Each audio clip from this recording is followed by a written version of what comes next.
All right. Good to see a lot of listeners tuning in, and our guests are also slowly joining. Hope you like the music pick tonight.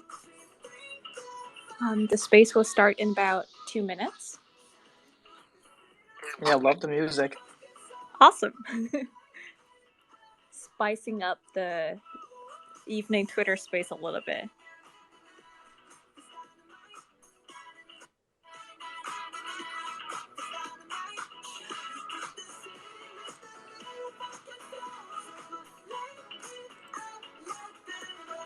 All right. And also for the listeners, we're still running the campaign for you to claim the credentials, like proof of attendance for this particular event. If you follow at Real Mass Network and Slow Miss Team on Twitter and quote the first tweet of our space announcement and fill out the Google form attached in the Twitter announcement, you can get a special OAT NFT claimable on Project Galaxy, who will also be speaking at tonight's event. And also 10 lucky winners will get 15 mask dollars each. Yeah. We're giving out a small token giveaway for 10 lucky listeners today. So the campaign will keep running throughout this Twitter space. So if you haven't done so already, I will encourage you to quote, retweet the event, and get more of your friends on Twitter to tune in.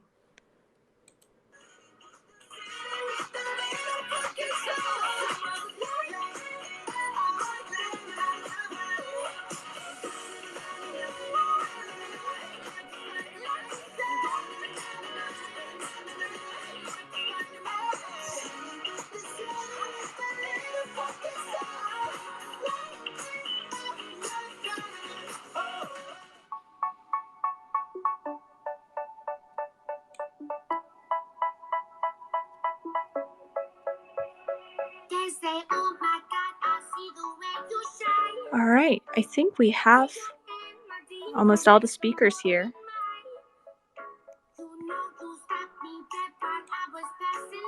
Let me manually fade out this music. All right, well, good morning, afternoon, and evening to our speakers and listeners. Yeah, welcome to the Web3 social space, social club, Twitter space. Yep, I think we have all of our speakers here. Yeah, this is a Twitter space series by Mask Network, where we invite projects and builders of the next generation social networks and infrastructure to share their insights. I'm your host tonight, Hannah. I lead global growth at Mask Network. So for those that are tuning in through other channels, Mask Network is a social infrastructure project that bridges Web2 and Web3 to build an open internet, giving data ownership back to users. We do so through first a browser extension and relevant mobile applications that integrates Web3 dApps seamlessly on traditional social media like Twitter and Instagram. And number two, we're developing a self-sovereign identity aggregation protocol called Next.ID that empowers user-owned holistic identity graph across Web2 and Web3. So I see a lot of our speakers are here today. We're really excited for the space today because we're co-hosting it with Slow Mist, a leading blockchain security firm.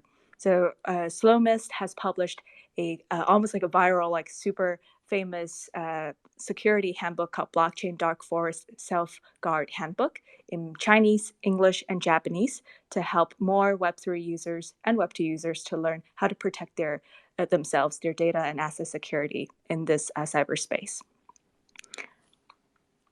And so our topic today is running naked in Web3, the broken promise of Telegram, where we will discuss some of the implications of this alleged Telegram security loopholes that impacts like hundreds of thousands of users, the security concerns in general in the Web3 communities, what are our alternatives, and what both projects, builders, and users can do to make Web3 social and communication more secure. And we're super excited to have a great lineup of speakers today. So joining me are Slow Mist from the Slow Mist team. And we have, hello, you want to say hi to everyone? Yeah, I just want to say hello real quick. Hey everyone, my name is Jin. I'm here on behalf of the Slomis team. So we're a blockchain security firm, and then we help projects get audited to make sure like everybody stays safe in Web3. Just because there's so much like exploit scams going on. So we actually recently launched a new product called Mistrack. It's a anti-money laundering tool that we use for like tracking crypto, just to help victims kind of like track down and then like recover their stolen funds. Amazing. Yeah. Great to have you here, Jin. And thank you, Slow Mist, for co hosting this event with us. And next, we have Anjali and James from Collabland, the co founders of Collabland, which I think a lot of you guys are familiar with. Uh, Anjali and James, do you want to say hi to our listeners today? Yeah, hi. Thank you, Hannah, for having us. I'm Anjali Young from Collabland. I'm a co-founder. I'm also here with James Young and also Raymond Fang, I think hopped on for Collabland. So thank you for having us. Yeah. Excited to have you here. We've all kind of like interfaced with Collabland through a lot of the different projects that are live on Discord. And next, we have Darren from Project Galaxy. Hi guys, pleasure being here. Yeah, great to have you here, Darren. Thank you for also supporting the OAT NFT that is issued by Galaxy. Yeah. No problem. Yeah. And next we have Matt. I think is Matt here, or are we bringing him on? I think for we'll come back to Matt from RSS3. He will be joining us shortly. And next we have Luke Wang from SwapChat, the founder of SwapChat. Hi, Luke. Hey guys. Yeah, so we're working on well, the fundamental layer is more of a protocol. It's called Web3 MQ, but the product you guys can try out today is something called Swap Chat. I guess we're somewhat of a competitor to Telegram, but trying to make it, Ooh. of course, one safer and two also fundamentally more decentralized and federated. So yeah, excited to share some of our progress. Yep. Great, great to have you here, Luke. And we're also excited to learn more about SwapChat and Web3 MQ, and then how to build a more Web3 native communication protocol and the app. Yeah. Yeah. Thanks. And then next we have Turan from Go Plus Security. Did I pronounce your Yep, name right? that's correct. Thanks. Howdy, y'all. Um, yeah, from Go Plus Security, we've been collaborating with Mask and Slowmist and other people in the space, providing token security APIs, NFT APIs, contract auditing, and the whole gamut to help everyone stay safe on Web3. So thanks for having me. Yeah, thank you for being here. I'm also excited to learn more about Go Plus and your insights on the security space. Excited to share. Yeah. And next we have Ice from RSS3. Yeah. Hi guys, happy to be here. Yeah. So Ice, you're Matt, right? Yeah. I'm sorry. I requested the mic earlier. I just got it though. Okay. All good. All good. Do you want to also share with our audience today briefly what RSS3 is? Yeah. RSS3 is a feed aggregator for Web3. It makes data readable through a lot of chains and that sort of thing. Yeah. Great to have all of our speakers here today. I think it's also a good representation we have from the security side with Slow Mist and Go Plus as the kind of the industry leading services that can share, like overall, like how we can build more secure infrastructure and ecosystem. And we also have Anjali, James, Luke from the more so like application and also protocol side. To see like how Web3 communities can communicate in more secure a manner, and from like RS3 and Project Galaxy, both on the content side and also on the kind of data storage side. We'd love to hear your insights and findings as well. Yeah, so we'll kick off the conversation. The trigger for today's conversation is like this alleged security breach of Telegram that actually caused a lot of, I think, discussions and heat on Twitter recently. So for those that are not super familiar with what happened, here's a refresher on this alleged security weakness. So a mysterious Twitter user called a Die Nobody, aka ADN, claimed to have like information that exposed a long list of shocking crimes within crypto that this user collected through security weakness of Telegram that was initially identified in 2019.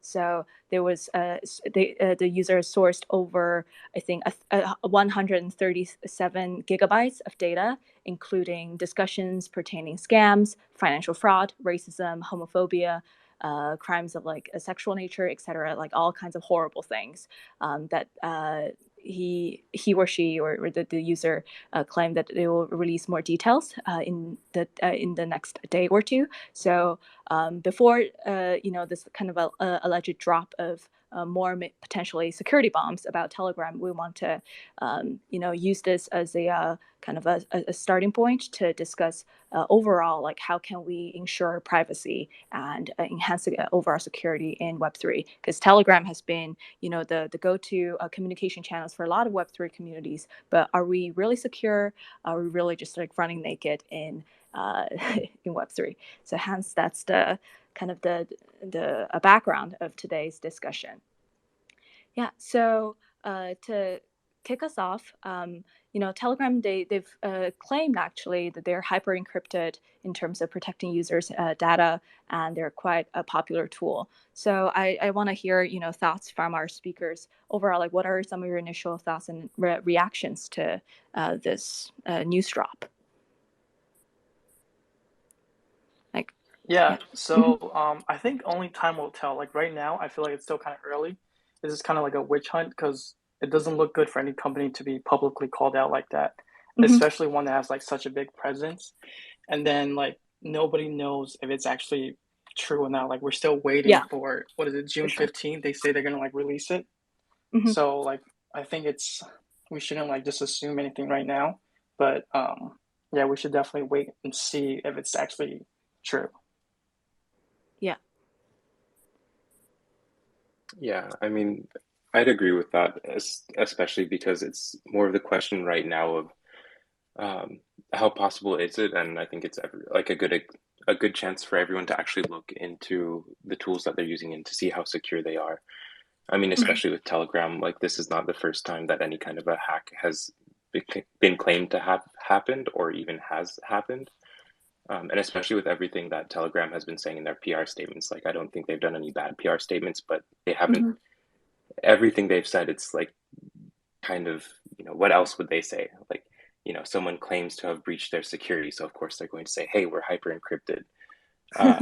But you go and look at their own security documentation. You look at their proprietary protocol, which they have open on their website for anyone to read, and even they say like, oh yeah, we're using some encryption schemes that would not be super secure at first pass, but hey, we promise it's secure because of this, this, and this.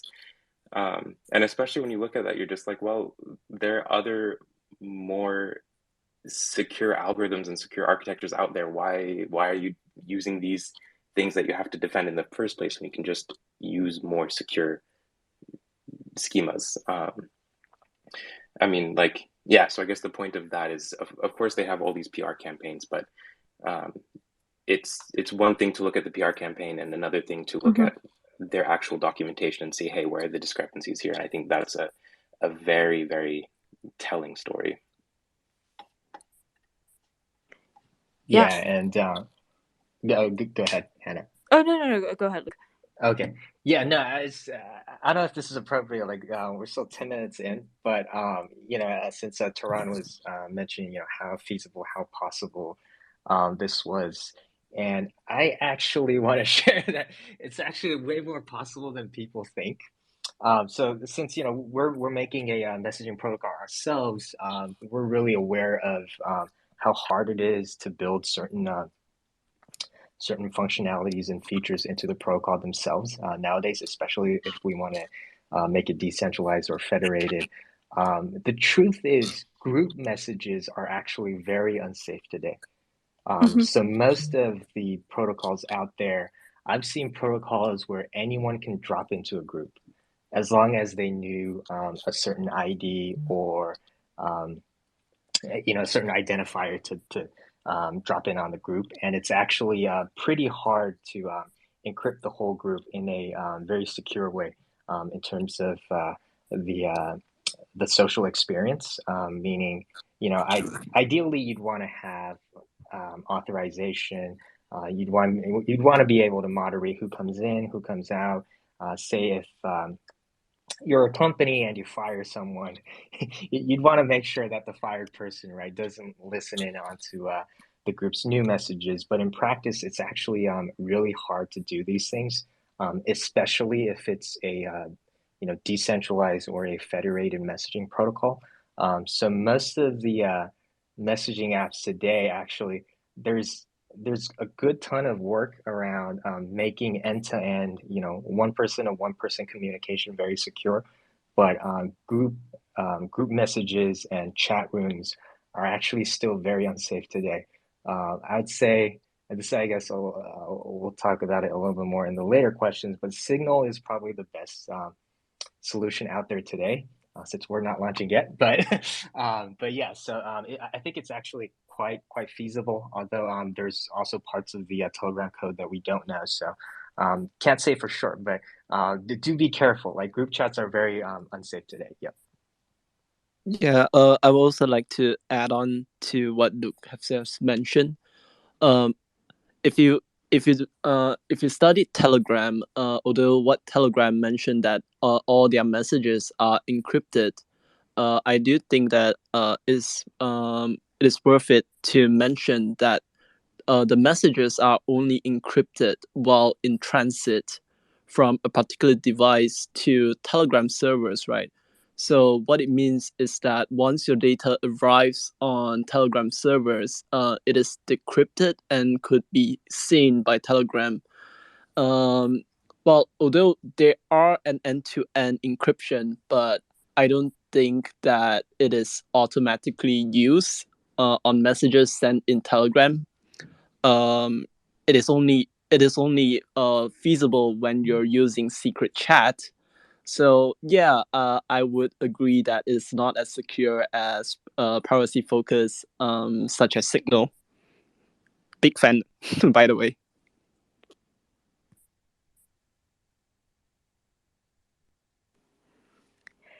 Yeah, I think for for a lot some of the listeners here, if you think like Telegram kind of by default encrypts everything, I think some of the speakers just touched upon the inherent really secure, and also the difference between like encrypt the kind of the transition versus having it like actually sending the messages in a Telegram group chat. Yeah. Any other speakers or would like to share your reactions or thoughts? Like, are you guys surprised that like a news like this like allegedly like dropped? I'm actually kind of surprised like how fast it got like traction, because account with like zero followings, and then within like a couple of days it had Yeah. like what, over like 40,000, and just how fast just like it spread like wildfire. And I don't know if you guys remember when you like opened up his Twitter account, there was like a link on the top, and I was like, oh man, that's like the first thing people should do, just click on some random link. Yeah. Yeah. That's actually pretty ironic. Yeah. Anjali, go ahead. Yeah, that's the same thought I had, which is like, this is someone with zero Twitter followers. This is kind of a time where we're, entering obviously the bear market. There's a lot of fear already. There's a lot of FUD already. We're not getting any evidence right now, but just a claim. And I think that was enough to get it kind of going. Um, it would have been nice if we got a little bit of a teaser at least, to validate the claim, but all we got was the link. And I thought, oh, I hope nobody clicks on it. That same thought. I love how kind of James Bond-esque this all is too. Especially thanks for bringing up the link security, Slomis and Anjali. Because I mean, especially just I'm not even sure if it was a couple of months ago, there was a vulnerability found in Discord where if you clicked a link, you can access the Discord like bearer token. And then all of a sudden, or well, a malicious actor could access the bearer token, then all of a sudden, like, hey, cool, access to all this person's Discord messages, and then, whatever's sensitive in there. So just there's some tasty thing in like idea in my head that's like, well, what if this was completely all fake? But then because everyone clicks on this link and then gets compromised, all of a sudden, it's a self-fulfilling prophecy, or has the potential to be. Yeah, I kind of agree. I think it's kind of the right kind of bullshit at the right time, right? Everyone's really mad at crypto right now. If this was 6 months ago, I don't think people would be as resonant, right? Everyone's like, well, let's go with Luna to the moon. Right now, everyone's like, fuck crypto. But yeah, I kind of doubt, if he can actually get the messages of, widespread insiders without having been an insider himself. But I do think it's actually very possible that he could have been dropping in on groups that he used to be in. This is actually a very common bug in most group chats nowadays. You can actually just tweaking certain amounts of code, drop in the groups that you used to be in. So for some reason you might have gotten kicked out or whatnot, but a lot of messaging protocols still allow you to subscribe to messages from that former group. So that might be a possible way he could have gotten certain messages. But yeah, I'm also kind of agreeing that it's kind of the right sentiment right now. So maybe half of it's fake. Yeah, and let's hope it is, because we're all using Telegram, right? Yeah. Yeah, fingers crossed.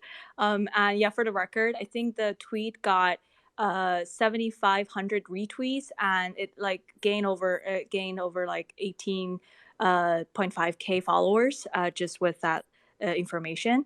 And if we were to synthesize some of the takeaways from today's Twitter space, just so that it doesn't get overly technical, like number one, like don't click on any like random links that you see, even if it like it looks like a important piece of information. Always like try to verify and put on the necessary security measures.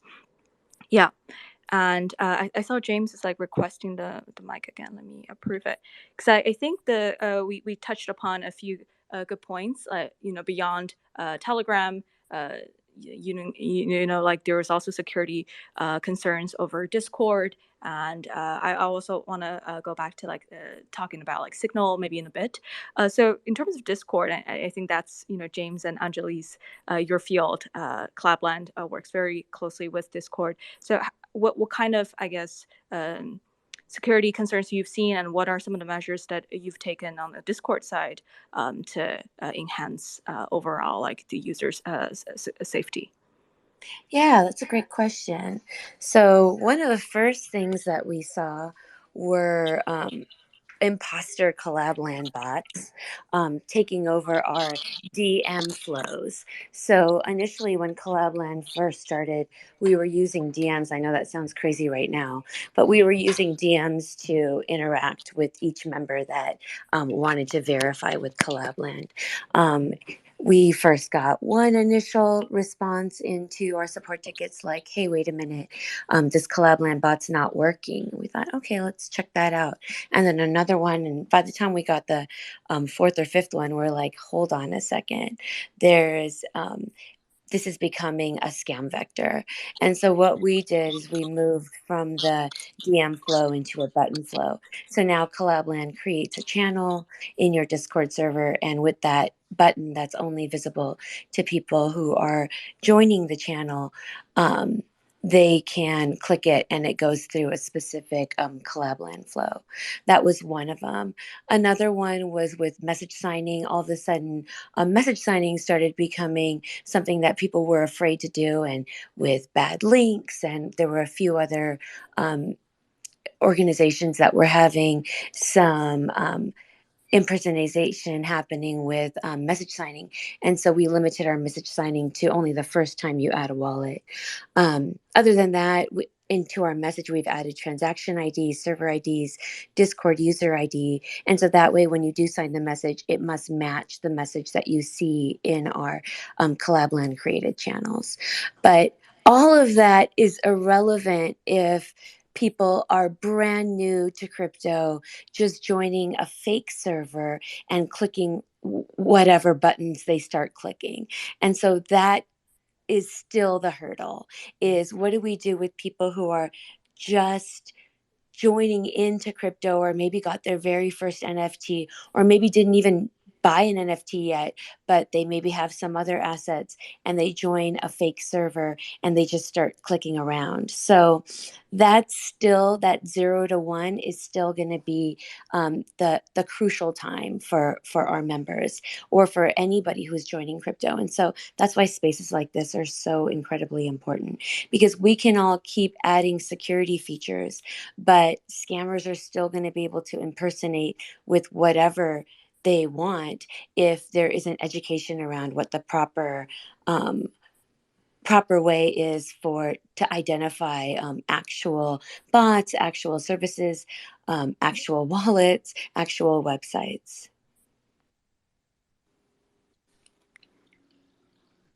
I can jump in real quick, just to piggyback off of what Anjali was saying. To be fair, like Discord was never meant to be initially, when it was written, a banking app. And so, while there are definitely these scammers that try to exploit, and there are some, as the previous speaker was talking about, technical exploits. To be fair to Discord, we work with their trust and safety team and their API team actually quite often. And I think for them, it's kind of a balance between having to serve their gamer community. And I think that's what has given them at least a leg up when it comes to, what does chat look like in a Byzantine environment where, there's this dark forest, as was talked about before. So I think with that kind of low trust gamer culture that Discord launched in, I think they have a leg up. But I think that when it comes to like security and best practices, as Anju was saying, new users come in, they go to a fake like Discord server, fake being that it's not the real community. They have a fake Collabland bot that leads to a fake MetaMask that just prompts you, and you can't save users from themselves if they're willing to input their seed phrase or private key, which no one should ever do on any website.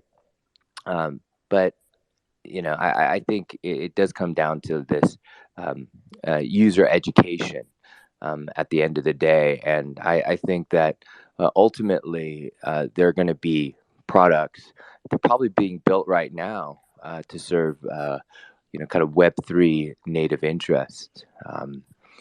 So there is the security side on Discord or Telegram or any Web2 chat app, and scammers are so creative. So it's hard to anticipate all attack vectors, but at the same time, it's this user. It ultimately comes down to user education about not sharing keys, seed phrases, or clicking links, or thinking, knowing what you're signing. So it's not, as a user, knowing that you're signing a message rather than setting an approval, for example, so that a contract can take your tokens. Yeah, I think what James just mentioned is pretty much the holy grail for security. Because at least I feel it as somebody who's trying to design tools for users. It's really hard to make things secure when you can't anticipate how users will act, and it's always right. There's a saying that 90% of hacks, they're always targeted at the user and how users use things, and like Discord links are pretty secure, to be honest, like the link itself.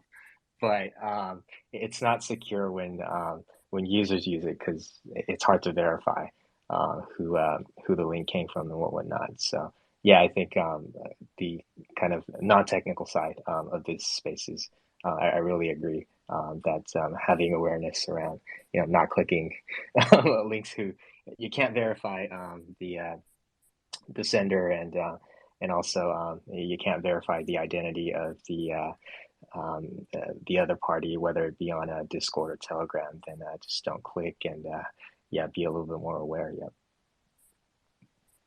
Yeah. Absolutely. Oh, sorry. I was gonna say, Anjali and James, I've absolutely loved y'all's last two comments and have so many follow-up questions, but maybe for a different time. Specifically for James, there are two things that I kind of wanted to ask a follow-up question to that I think would be really interesting, especially because I assume we have like a whole range of experience in the audience. Like, um, I mean, you said, for example, Discord was not meant to hold all of these different like sensitive chats or things like that, but it's still a decent app. So why would an app, why would a gaming app not be up to snuff to host these kinds of community? Like, why should there be a technical difference between the two? And how should users like think about that? And then second, you also mentioned the Byzantine environment, and I'd love to hear you elaborate on that more as well.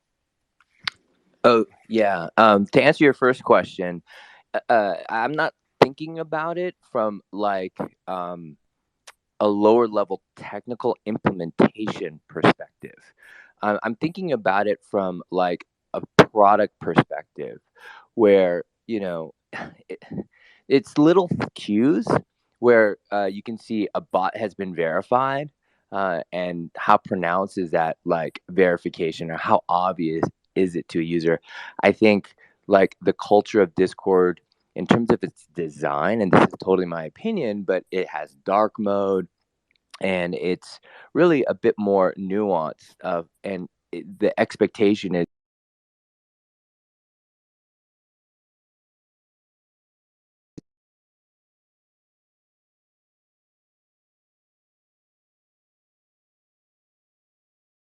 and there isn't this kind of flow, right? So like even if your bot is verified, why can't you have the bot?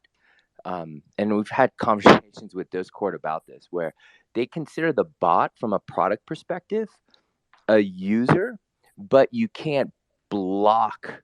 Like there are certain things that you can't do because that you can do with a user account, because as Anjali was mentioning, a lot of the attacks that were happening prior were with like DM flows.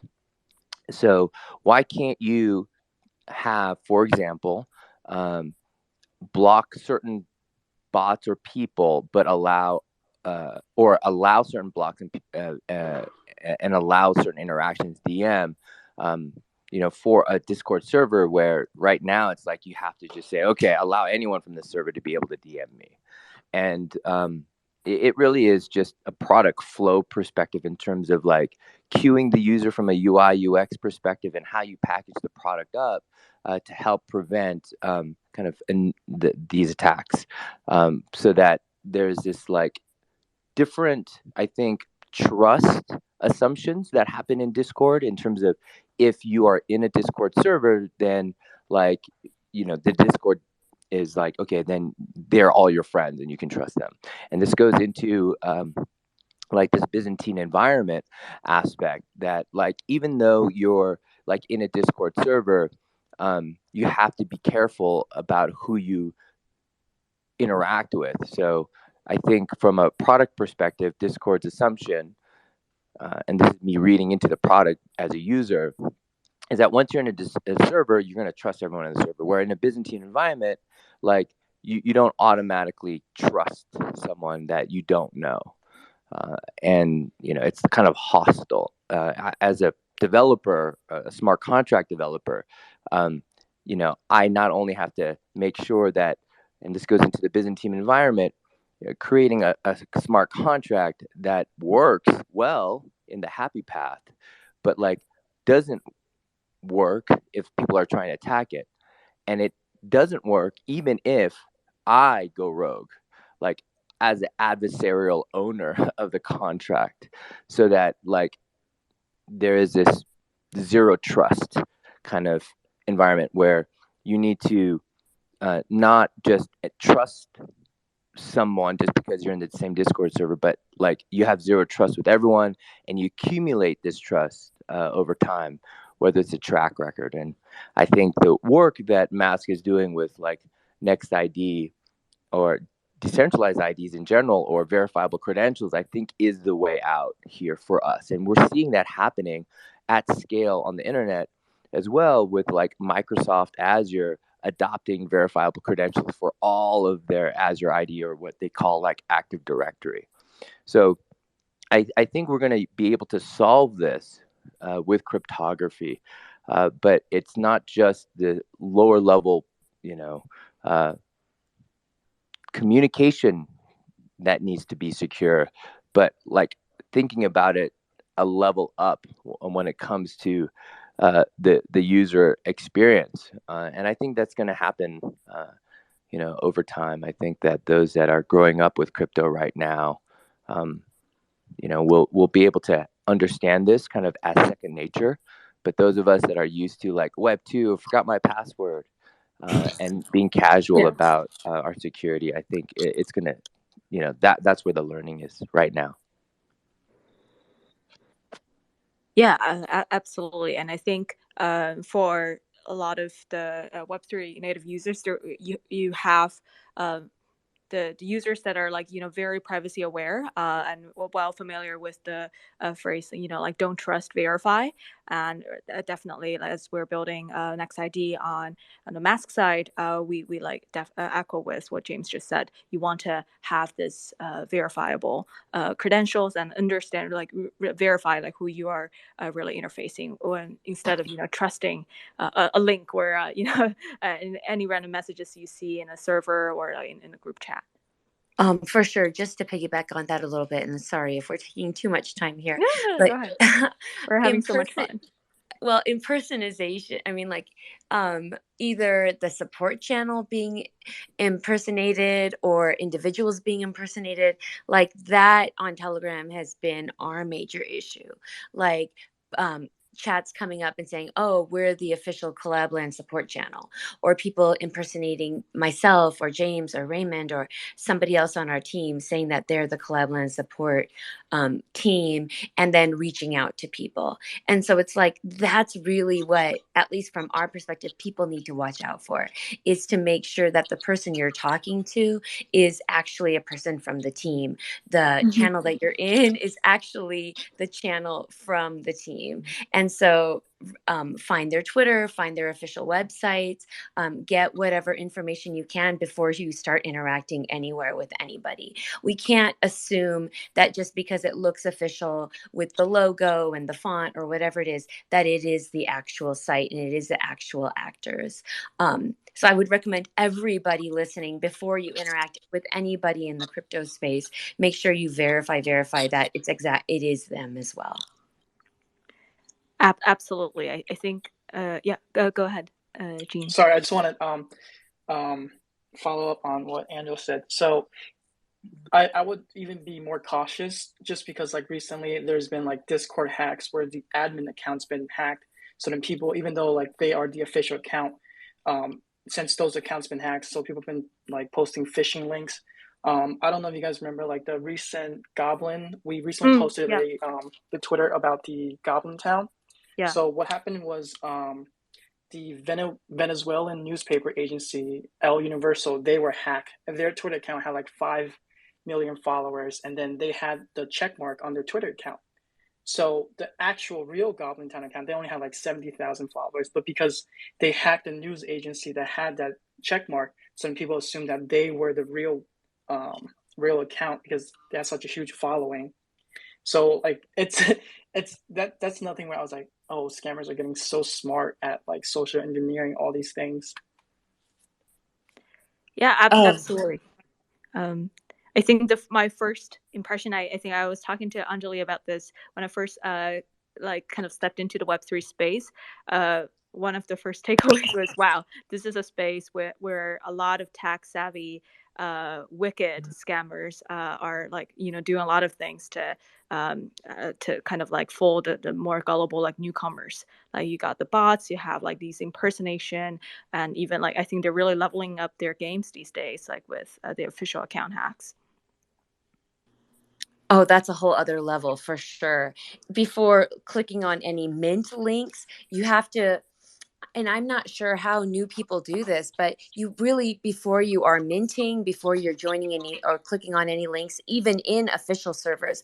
And I think we'd probably want some projects participating here so they could talk about how that happens as far as like social engineerings and taking over of the discords, because that's outside of necessarily the collabland scams and what the ones that we see of people impersonating collabland. But those, it's going to be more about educating yourself about the project itself. Like if you're not expecting a mint, then if there's a surprise mint link one morning, then everyone should be a little bit hesitant before they're just clicking on it. So yes, as far as like keeping understanding what the flow is of your community, understanding what's to be expected, I think communities are getting better about sharing information and saying like, look, we're not going to have any surprise links. Definitely go to our website. It's not enough if you see a surprise link somewhere. But I think that could be a whole other show talking about social engineering and social engineering causing accounts to be taken over as well. Yeah, well, we have our topic for the next Web3 Social Club. Yeah. And I think a lot of the speakers have like, you know, like we've talked about really all kinds of issues from the privacy side, scams, different kinds of scams, like, you know, across different platforms, and hacking, a lot of the security concerns. And I want to after we talk about these problems, understand a little bit in terms of like solution measures the different projects have taken. I know, you know, like we have like RSS3 and like Galaxy here, like and for example, like in your communities, like what are some of the measures that you've taken to try to reduce the likelihood of these, like, you know, security breaches and scams from happening? And also would love to hear from GoPlus and Slowmist in terms of what are some of the advices and measures, like kind of solutions that you've provided to make the projects like more secure and their users feeling, you know, more at ease when they're participating in different communities. Yeah, as some of you may know, we were once a victim of a Discord compromise. So what we did after that is that we made sure that all of the admins, all of the admins, have set up their 2FAs into their Discord account. I think this is one of the precautions that most projects can take. And at the same time, we did created another channel that to post our official links, so that our community members can double verify. And we also made sure that we also announced to our community members saying that for big news, right, or any big updates, we'll be sharing it on our not just on our Discord, but on our other social links as well. I do think that for most one piece of advice that I've gotten since my early days in crypto is that if something if something is too good to be true, usually it's a scam. So I would say that don't never let greed take over your rationale, and be patient. Always ask the community managers on what's going on. As mentioned before, like for some of the scammers, right? What they do is that usually they'll post a free mint link, so that you'll just log on and perhaps they'll get access to your wallet, etc. So yeah, never fall for that.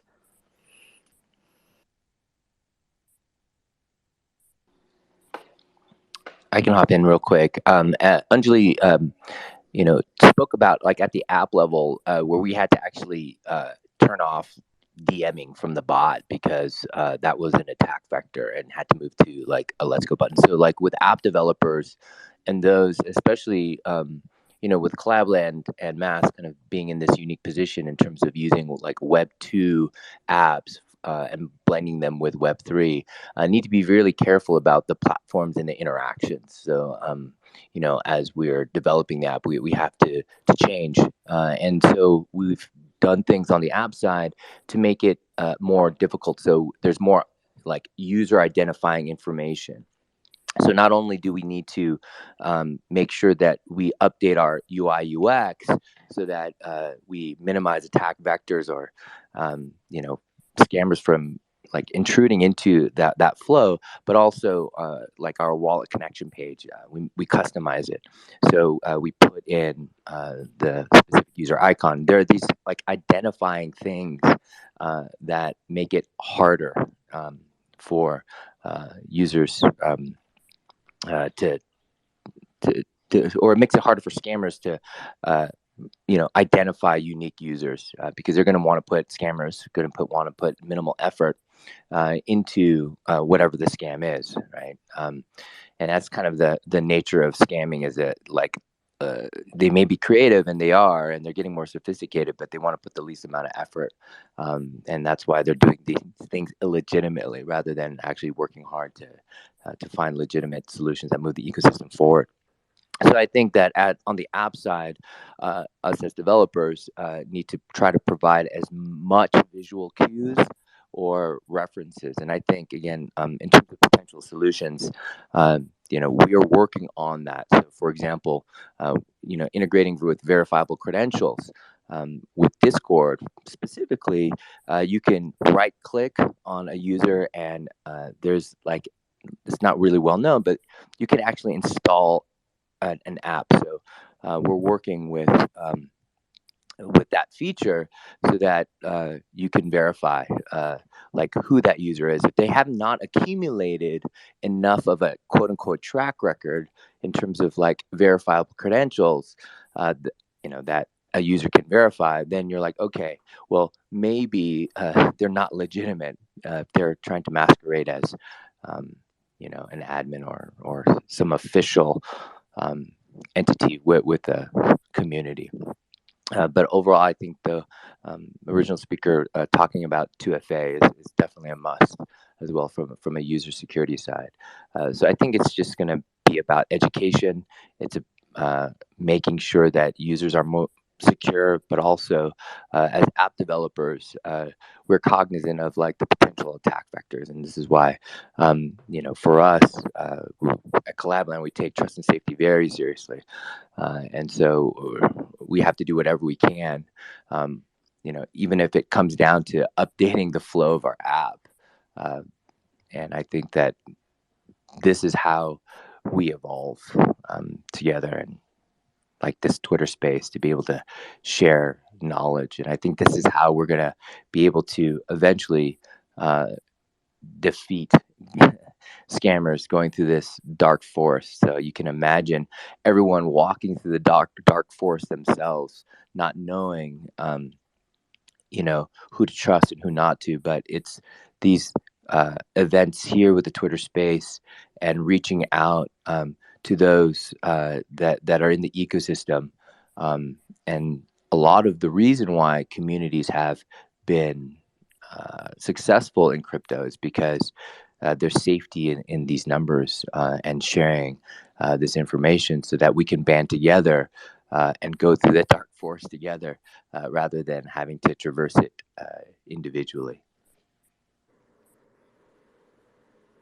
Yes, that was very well put. Thank you, James. Jane, do you want to add something? Yeah, so we're gonna like come from the approach of like developers and like ordinary users. So from like the developer side, we like first thing we recommend is to like get an audit. Doesn't have to be with us, but like most security firms keep track of like different exploits in the space. So as a developer, you're not gonna know all the exploits going on, especially like the new ones that's happening. So it's important that because we as a security firm, we study these events and then we find solutions to these flaws to prevent projects in the future falling to the same exploits. And then for users, we actually recently released our blockchain dark forest self-guard handbook.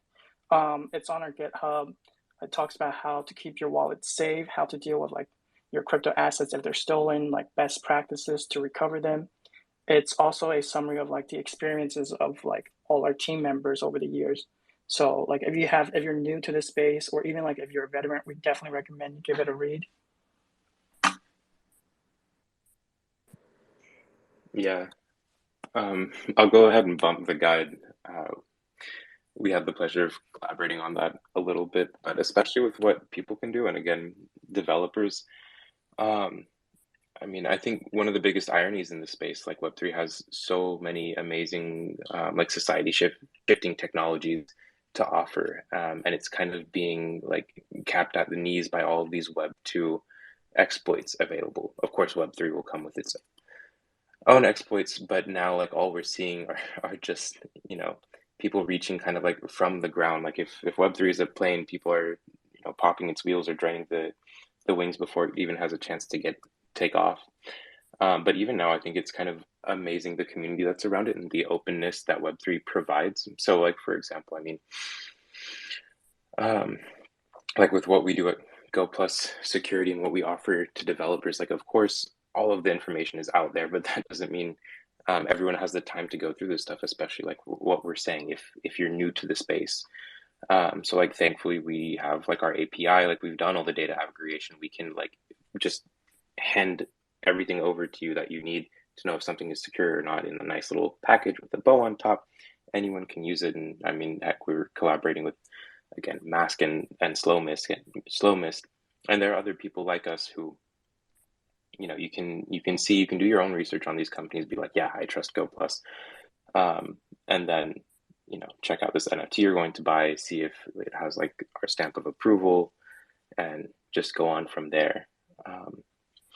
And I lost track of what I was saying, but yeah, so I mean, for builders out there, hell, collaborate with us. And for anyone new to the space and just dabbling, I mean, it's one of the most beautiful things, the rich ecosystem that's out there. You can just go in and absolutely get lost in everything that you can find about all these things. For example, if you're signing a contract, or if you're going to a malicious link, another one of the biggest tragedies is nothing is opaque. You can read the code and see exactly what you're signing. And of course, the barrier to entry there is you have to actually understand it. But once we get to that point, and that leaves space for security companies like us to kind of help you out there and be like, hey, this is the code that you need to be wary of. This is the code that's going to steal all your assets.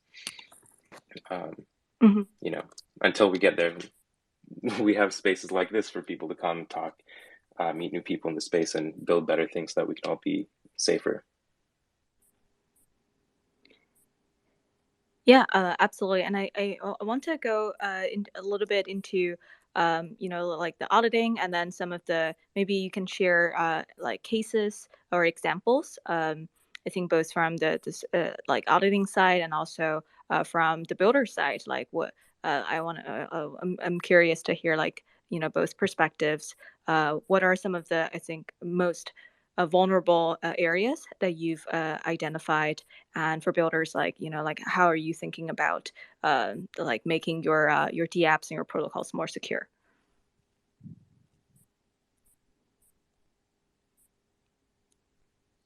Yeah, maybe Jing, you mentioned that developers may not be aware of all the kinds of security vulnerabilities out there. Could you share maybe one example to help our audience here also better visualize and understand what could be some of the vulnerable areas?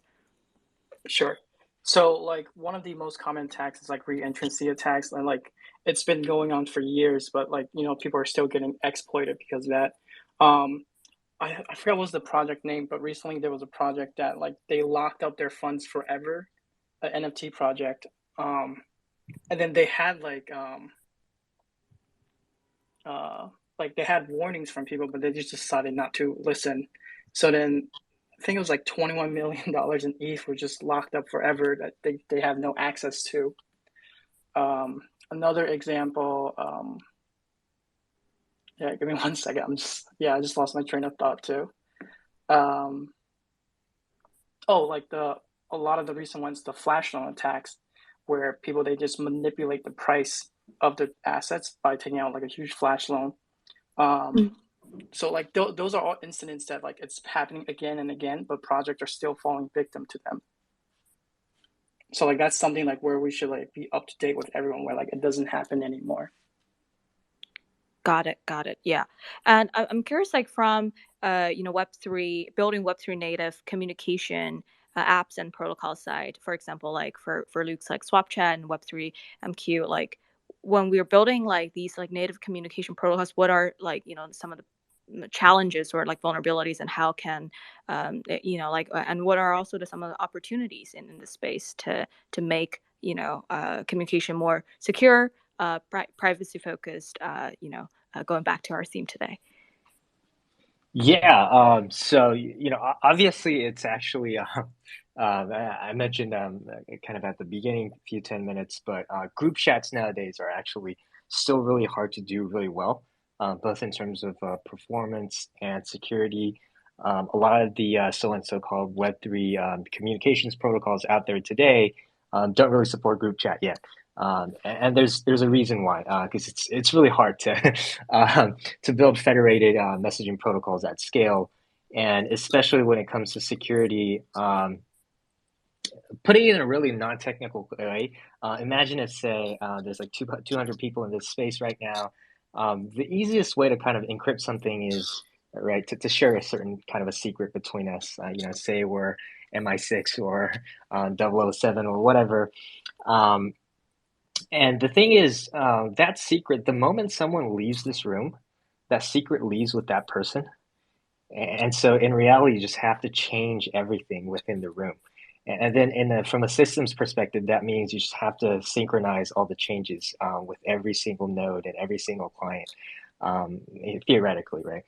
In practice, there's things where we try to do to make that a little more efficient, but that's kind of the bare bones model with where if you want to encrypt things within a group and really share things within a group and have everyone still be able to see things in a group, there's always this kind of a shared secret problem where if people leave, then they take that secret with them. So you have to update everything, make sure, it's like if you had an old employee and he or she had the password to some of your important things, you just have to change the password company-wide. Yeah, so there's challenges like that, and designs that people are working on. Also, we're working on too around things like threshold cryptography and some BTC proposals that used to be around to make the cryptography more secure on the room side. But at the same time, of course, there's also always hacks like. I would still say probably like the Discord link hack is the most most deadly and most prominent, I'd say, security breach in Web3 right now, right? People, James mentioned it was built to be a gaming app. It wasn't built to be a financial app. So, in gaming, you don't lose $100,000 if you click on a random link. Probably, some I don't know, naked picture flies out, and if you're in work, you'll get in trouble. But normally, that's like the upper ceiling, right? But in crypto, right, definitely, people can lose a lot of money with their wallets and whatnot. So I think at the end of the day, it comes back to something I guess academics nowadays like to call socio-technical design. So how does the social part go along with the technology part? A lot of the link hacks are more UI and design issues, right? How can we design it so that the user knows that, hey, this is a good link to click on, or this should not be clicked on, or this is more of a verified link, and that is more of a less official link, right? Kind of thinking about how to, I would say, build that trust around content and propagate that trust through a decentralized infrastructure. It's certainly hard, and it's certainly in its infancy, but I think the future, there's a lot of good promises around, nowadays, say, soul-bound tokens and whatnot to build a robust, I'd say, profiles around people, and also around, content and whatnot. So I hope with the whole industry kind of maturing, and with data and certain forms of machine learning that can be done. I used to do machine learning, by the way, and machine learning in Web2, nobody really cared about privacy, but I think the good thing nowadays is, at least these few months, I've been seeing a lot of projects around how to make machine learning and AI feasible for Web3, and not making it as invasive. So as those things come around, I think a lot of these link hacks can be mitigated, kind of like fake news on Twitter, right? I mean, it's still around, but it was a huge problem back in 2015 and 2016. I actually was covering the elections while I was a grad student back at that time.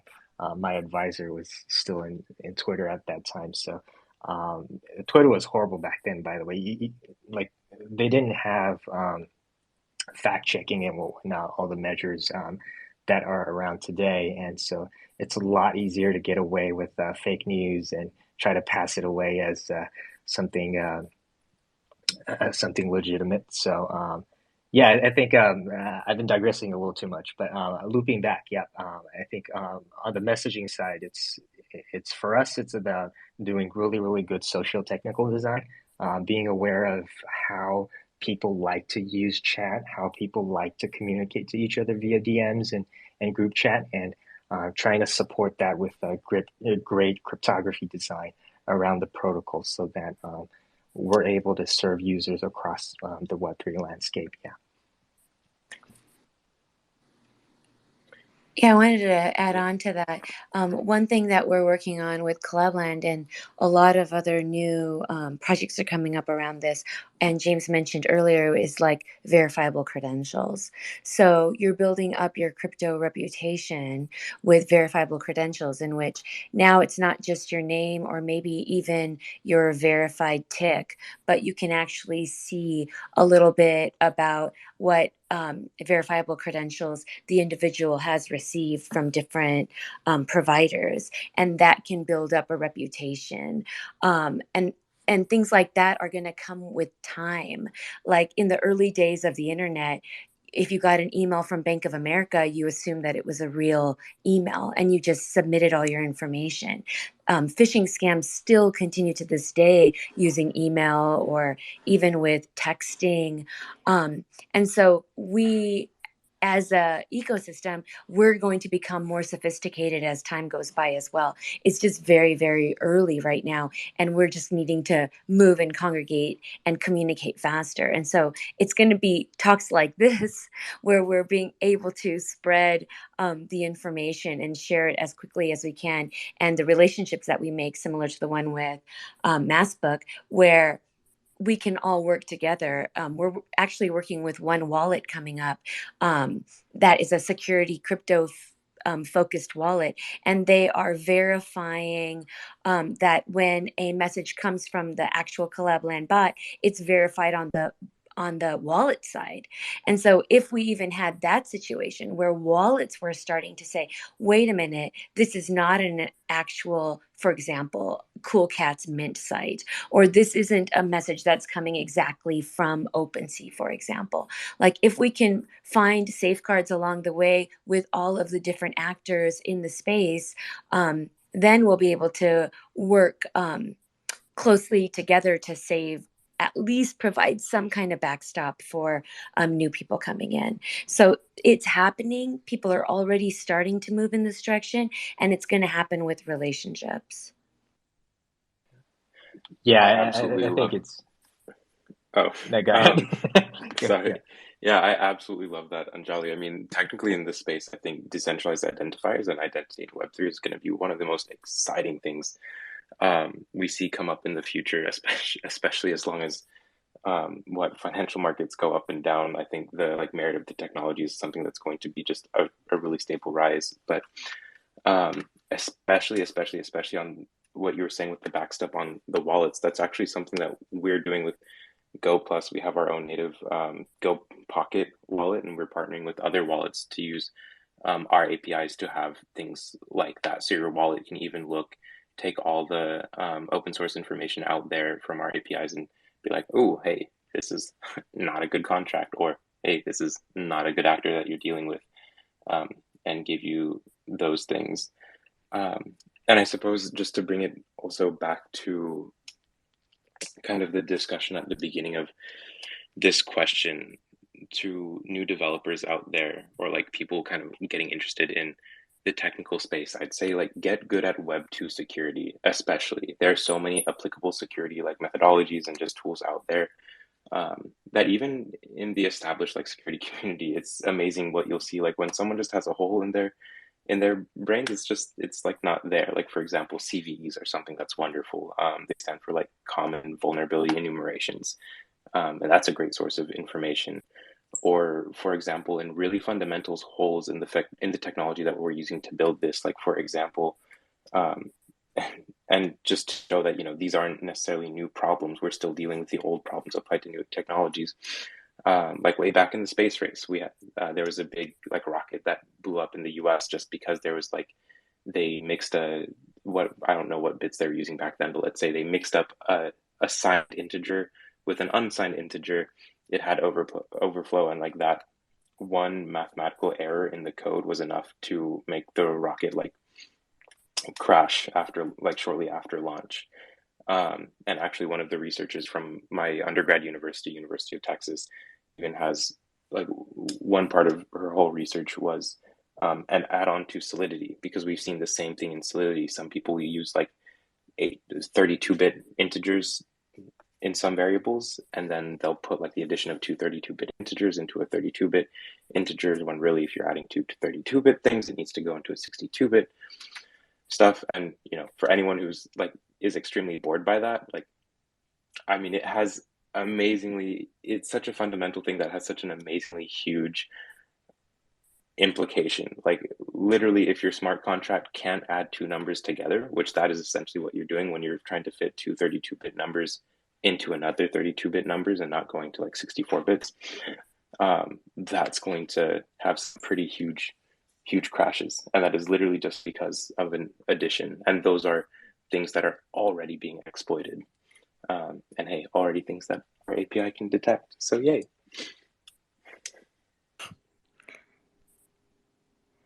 Yeah. Thank you, Taran, for. I think there are multiple points that I agree with you, and yeah, congrats on the.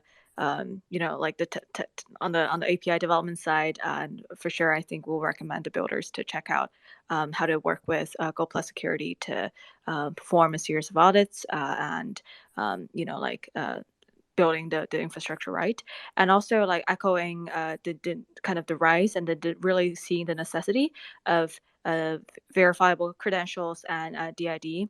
Like on Mask side, we've been pretty actively developing our Next.ID, which is our kind of self-sovereign identity protocol that comes with two layers. Like so first of all, like we want to use Next.ID's persona to make verifiable connections between, for example, your Web2 accounts like your Twitter with your wallets, and that can be one source of truth that is using cryptography to kind of verify the identity, what we call like the cyber persona of a user. So in that case, like users can verify instead of like trusting any random people on the internet.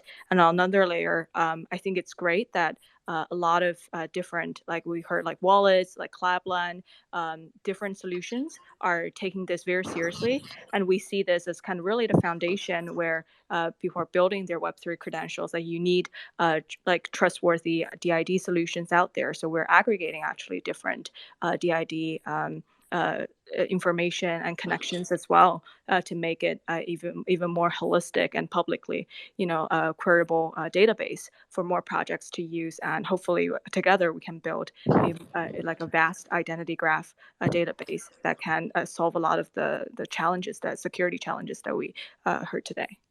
Yeah, this is amazing. I think that when we talk about security, we often give the responsibility to the user, and ultimately, it's their responsibility. Mm-hmm. And so, I think it actually is interesting because now with Web3 and with the ability to align incentives correctly, if we do it right, we can all like help one another and build upon one another. And we have, with crypto Web3, we have programmable money or composable Mm-hmm. money. Now together, what we can do is work together and have this like, and I think this starts with like these kinds of Twitter spaces where different projects can collaborate with each other, get this network effect while we are all working together. If incentives are aligned to help like protect users, and we are very bullish with on verifiable credentials and decentralized IDs. But that might not be something that Collabland we are not going to because that might not be our core competency, but it's something that we really want to embrace because ultimately it's about trust and safety for us. And so with that, can we integrate with Next.ID or can we integrate with other projects that are solving different dimensions of Yeah. user security, and we can tackle this together. And I think this is the positive sum kind of abundance mindset that we have and going into Web3, so that we can protect the next 100 million, the next billion users that are coming into crypto. Absolutely. Yeah, I totally agree. Just really quick shout out to Hannah and everyone from the masking for their work on Next.ID. We've, I think, been lucky as an early user. Yeah, it's still early, but I think it's definitely this piece of infrastructure that's potentially going to be game changing. I think personally, I'm a huge fan of how verifiable credentials and so-called soul-bound tokens are developing today. I think it really brings a lot of. I would kind of say it helps bridge the trust between Web2, right? If you have a big Twitter profile with 5,000 or 10,000 followers, apparently it's going to be legit to some level, right? And kind of, I think a lot of people are building. These bridges in a Web3 native way so that some of that trust and verifiability can port over to these Web3 scenarios. And so we're benefiting a lot from how that's being made possible by Next.ID.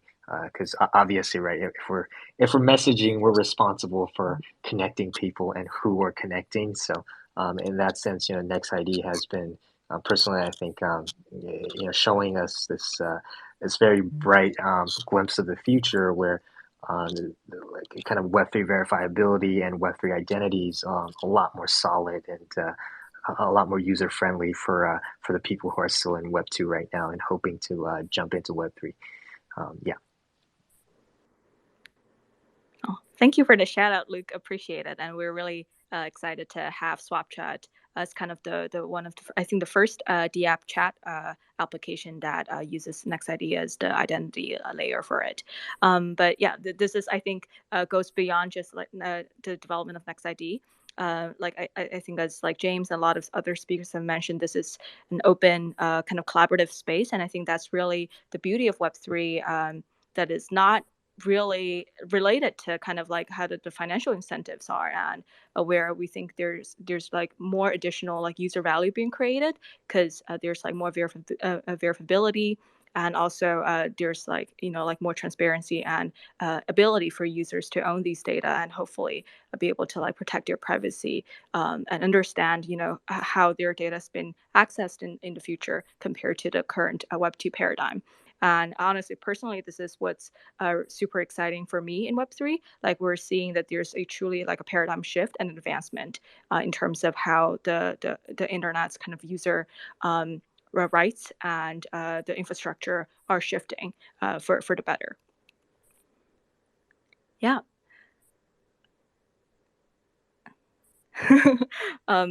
All right. Any other speakers want to share? I know we also talked about some of the relatively technical concepts like verifiable credentials.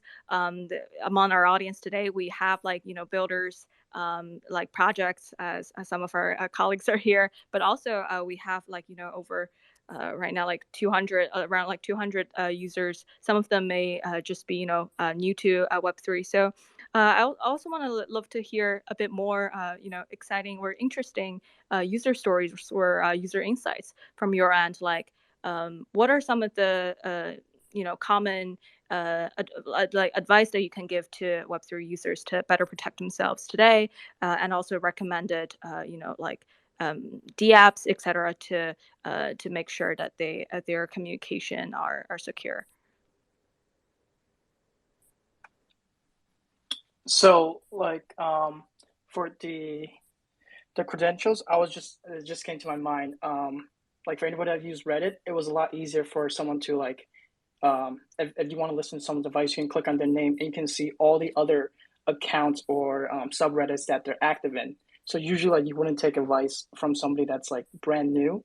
So I feel like that's a way where like Discord can, because you only see how they're active in that Discord channel. You don't see any other channels that they're active in, so you're not really sure like how long they've been around. But with Reddit, it has like a history, it has all the rewards they got and everything. And also for like new users coming into the crypto space, I just want to let them understand that like whenever you're signing a transaction, think of it like you're using your debit card. So like that way you're kind of like every time you're signing a transaction, you're handing over that information of your debit card. So maybe that now people will be like more cautious of like where they want to like sign their transactions. Yeah. So very quickly on that, I think that's a good analogy for those that are relatively new to the space. And I think we had a lot of internal discussions on signing with wallet and having more of a proxy kind of a persona, like separating identity layer with the wallet layer. Right now, the common practice is like when you give access or make verifications, you sign with wallet. Like our internal take is we think it's actually a bit risky for the exact reason that you were saying. Like you don't use your debit card to verify for a lot of things in the real world right now. But right now the wallet is taking on a lot of responsibilities for verification. So one possible path forward, or like maybe a more optimal or secure path for users, is to have a more of an identity layer, and also like kind of separate the financial assets and where their like kind of debit card number apart from their social security number, or like other like more public facing keys or like usernames that they can use as a proxy to verify their reputation without exposing themselves to potential like financial scams and vulnerabilities.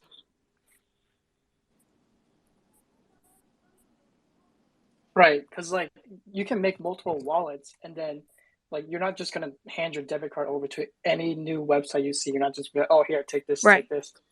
It's like people have to get into that mentality where it goes back like we can make an app as secure as possible, but it's only as secure as the person using it. So like a lot of it still comes back to like user education, where we have to like raise awareness to like, hey, listen, these are all like the scams going on. These are some of the exploits. Like, be careful. Just because it's it's getting so smart. Like, who would have thought, hey, listen, I'm gonna hack into somebody's that's verified, and then like, because before in Web2, when people did that, you can get scams, but then you can always track where the money is going because it's still going through a bank account or your credit card company. But now it's like in Web3, everything is held in your wallet, and there's no like centralized authority where it's like, hey, absolutely, like we're not going to refund you for this. Yeah, the users are given more responsibility and more autonomy for the better or for worse. And hopefully spaces like this, and also how like the future, I think, the Web3 DApps are designed, or the protocols are communicating with the users, will help them understand that they do bear more responsibility, and what comes with it is like more autonomy compared to like the current digital space that we're in. Well, this is the double-edged sword, don't you think? When you have control over your wallet, you have to be responsible and accountable for your actions. Yeah, definitely. Yeah. Oh, sorry. Go ahead, Hannah. No. I kind of missed the first part. Go ahead, Jin. he was just saying how it's a double-edged sword. Mm-hmm. So it is, but at the same time, it's like we have to trust the users. Now it's kind of like you have to, the users have to like kind of like want to learn. You can't just always be like, hey, I'm gonna have somebody else take care of this, because this is not like really Web3. The whole point of Web3 is like the whole decentralization aspect of it, and you want to have users to be notified of what exactly they're doing. Yeah, totally agree. And I do think that events like this, and also as a community manager as well, I do think that part of our job is to educate the new users, especially especially users that are new to Web3, right? To teach them the narrative and also the context of Web3, to help them to better understand what sorts what are the most common scam tactics, etc. Yeah, so I do think that for projects we should also take up the social responsibility. I think I'm not too sure this is an over exaggeration, but yeah, I do think that educating new users on the technical side, and also at the same time on I would say social engineering as well, especially with what action would bring what outcome. The importance of double verifying these the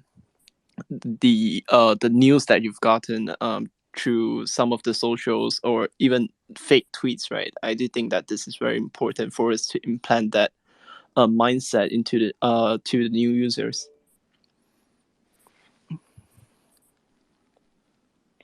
Yeah, absolutely, and that's why we're doing a Twitter space. And if I know we have a lot of like kind of community builders here. If you have any recommendations, like or sources that can help further amplify these messages, definitely feel free to share here, or like just tweet it, and our listeners today can all follow you on Twitter. Yep.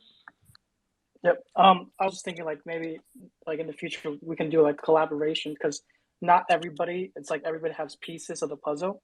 So like for example, we actually recently had a partnership with like Go Plus Security, and then where we're sharing our malicious malicious address database.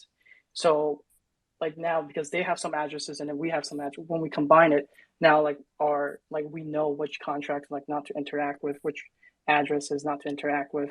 So I think it's like in the future, if we have some place where everybody can share the information, it's like it allows us to kind of like make this place a better, make this space a more secure place. Yeah. Yeah. Go ahead.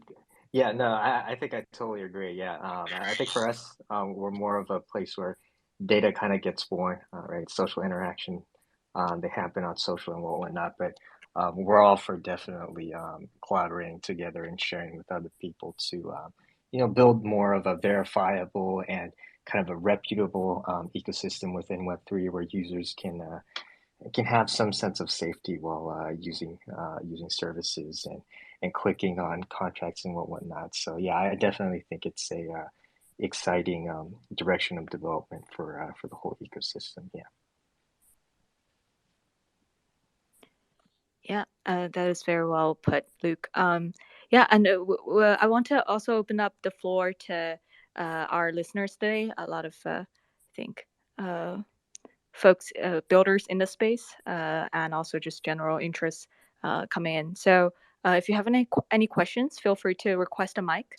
We'll open up the floor and continue the discussion for a little bit. So I see Nico requested a mic. Gonna pull you up.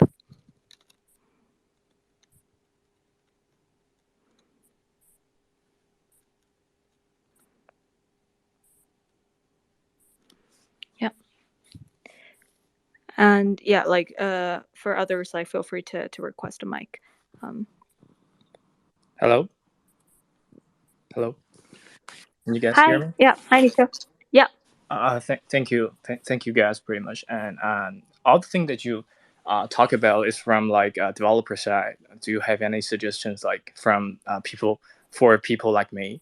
I don't know how to protect my wallet actually. Do you have any best practice, or have you any heard of any kind of applications or extensions that I can use to protect me from being scammed? Yeah, that's my question. Hey, Nico. So we actually, if you go to our website, we in our GitHub, we actually create the blockchain dark forest self-guard manual. So in it, you'll see a lot of things about like how to protect your wallets, how to like spot scams, and how to just like kind of like keep your funds safe, and all like the other best security practices in it too. Okay, is there an easier way like distinguishing the website from its domain? Is it possible for like from in Web3 field? To be honest, I don't think that websites are the websites are the most vulnerable places, but I do think that if you get a stranger's DM telling you that you're listed in on their white list, and those type of links, right? Those are the most dangerous. So always double verify your news sources. And I do think that in terms of protecting your wallets, I do think that never share your private key, never forget your private key, and apart from that, I would say that never click on sketchy links that you may see on Discord, on Telegram. Apart from that, always do your own research, and always double verify your news. If you do that, I would say that you'll be fine.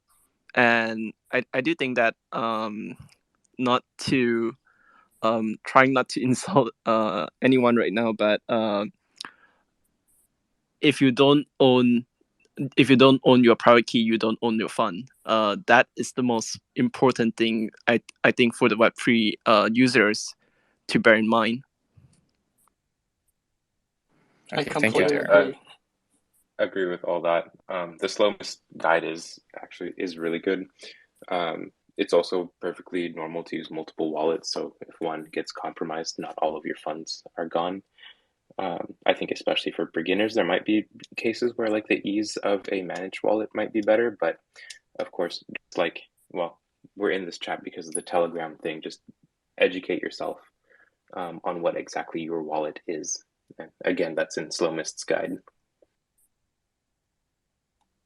Yeah, and then like somebody mentioned it before, if it's too good to be true, it probably is.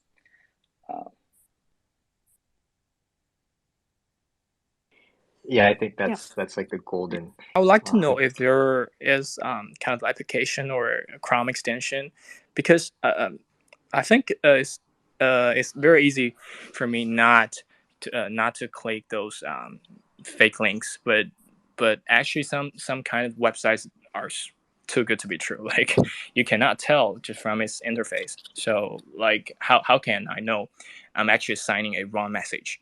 So that's my question. So this is I can me start with personally. Oh, go ahead, Slowmist. This is me personally. I just if I have questions about it, I just don't touch it. And then always do your research after, because there's so much information out there. Also, one thing that I do, and this is just personally, is I have a whole other login situation with my wallet. So I have like one login that I use on my computer that doesn't have anything with crypto on it. And then I have a second, I have to log in completely separately, and that has my wallet, like my MetaMask and Phantom and all of my, or Opera. Tezos wallet, whatever I'm using, is on a completely separate login. And so if I see something on my one that has all my socials connected to it, and I think, oh, I really want to mint this link, or I want to mint this, or I want to claim this or whatever, it forces me to like do all my research, log out, and then log back in, and then put in the information manually. And so that's how I protect myself against making any kind of click something inadvertently and have my wallet be drained. So that's just something I personally do to try to keep my socials separate from where I keep my wallets. Okay, thanks. Maybe I think it's a great inspiration for all developers right here. I believe there are so many developers in this space, so maybe they could create something like extension to inject several protection stuff into the website itself. So maybe, yeah, we could alert people from being scammed. Yeah, I mean, I'll also say, hey, if anyone wants to develop that there, just use kind of our like a API. virus You can, defender in Web3. yeah, no, like anyone who wants to do that, like seriously, come reach out to us. We love collaborating. Use our API that does some of the things. I mean, anyone can build the rest the RESTful URL, but of course, we're not quite in the business of making a fancy UI for that yet. And hey, this area is so big. Other people doing the same thing, like that's why all of us security people collaborate. Yeah, for sure. And I just want to quickly share one project that I was personally very excited about in the past East Shanghai Hackathon. And so we had a developer built something like called Scam Sniffer. Right now, it's still like in the kind of the early stage, but essentially, if we do merge it into the Mask Twitter extension, it will be able to I think identify some of the like possible scams and impersonators. So I like to avoid a lot of the like fake accounts and then the fake mint links. So I think we're seeing like similar projects popping up, and there's definitely rising awareness of the rampant scamming situation out there. So yeah, thank you, Nico, for bringing it up, and I think that this is a good, very valuable piece of feedback. Thank you, guys. That there needs to be more products and solutions out there that alert users. Yeah, and I see Crip Turkey. Hey guys, I think somebody mentioned that they did an undergrad at University of Texas. First of all, hook 'em. Secondly, I appreciate I think these spaces are definitely important, right? Especially when it comes to security. Yesterday,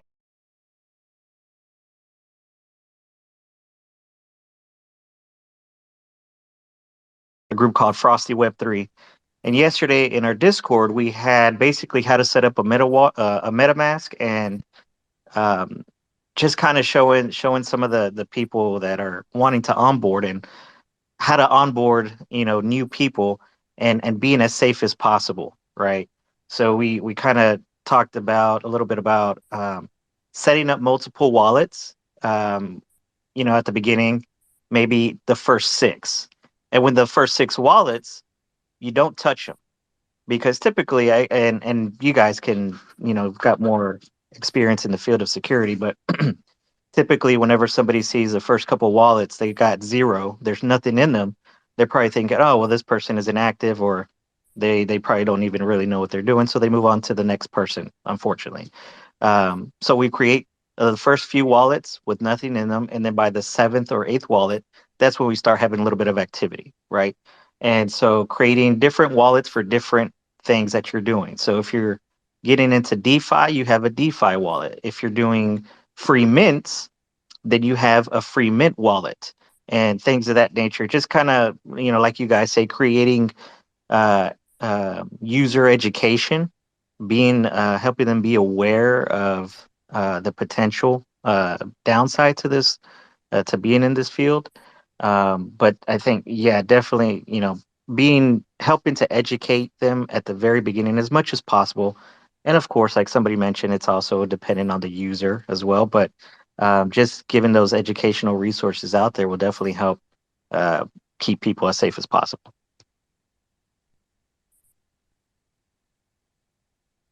Yeah, I'm actually kind of a fan of the practice, just keeping different wallets. Because if you just have a free mint wallet and you don't really have money in it, I mean, even if there's a malicious contract or whatnot, I mean, the worst they can do is right, crap out your free mint wallet. So yeah, I definitely think it's a great practice, and yeah, I recommend it. Yep.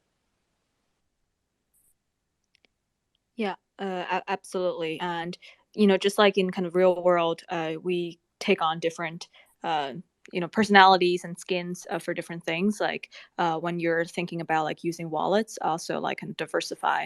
And I think that also goes back to the need of, in the end, creating more of an identity infrastructure because people do use like different wallets and how you can connect these things dots from the user end in the future for potentially like building up a reputation score. And I think that like kind of ties back to the need for an additional identity layer on top of like the wallets. Yeah, thank you for sharing the best practice, and we're really glad that there are two like a U of Texas like alum here, with a small world. Hey, hook 'em, Crypt Turkey. Yeah. Any other questions from our audience?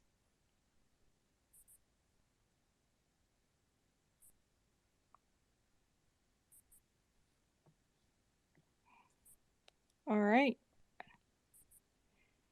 If not, like, yeah, we've been also chatting for like 90 minutes. This has been super like fruitful and educational and inspiring for me personally.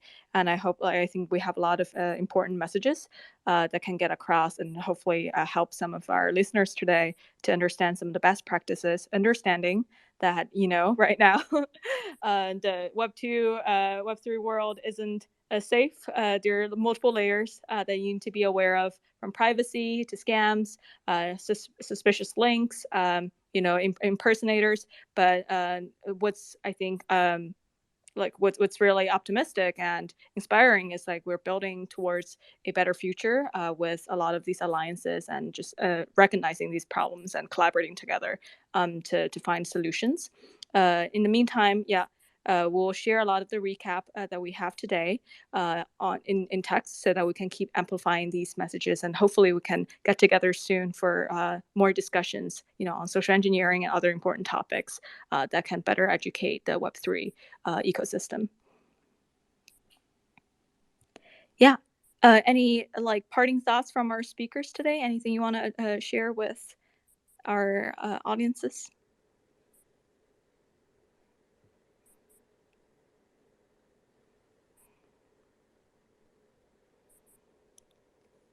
All right. If not, we'll yeah, Anjali, go ahead. Yeah, I was just going to say thank you so much, Hannah, for having this Twitter Spaces. If you have any more, I'm definitely interested in joining. And I think this is just a real value add to the community for people to slow down a bit. And that's what the bear market maybe will provide a little bit for new people joining in.